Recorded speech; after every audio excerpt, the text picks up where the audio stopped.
Good evening, everybody. We are honored for today's recognition and humbled to be part of such a great group of organizations, shortlisters from all over the world. Knowing that we were the Latin American candidate for this award was a great privilege and joy for us on itself. But we are especially grateful to Index on Censorship for the opportunity to speak in front of all of you. For some years now, Karisma, a women-led organization, have been reflecting on the need to analyze the experience of women on the internet.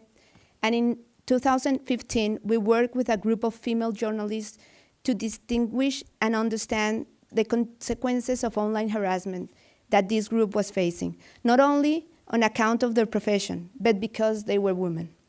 Our findings show that online harassment is often underestimated and that its effects are often downplayed. But what worried us most was how much female journalists preferred to opt out and have self-censorship. This self-censorship impacts not only the freedom of expression of women, but of society as a whole, because there is less diversity of voices in the public debate. From this experience, we asked ourselves how to provoke a conversation about gender-based discrimination on the internet. This is how Alerta Machitrol was born.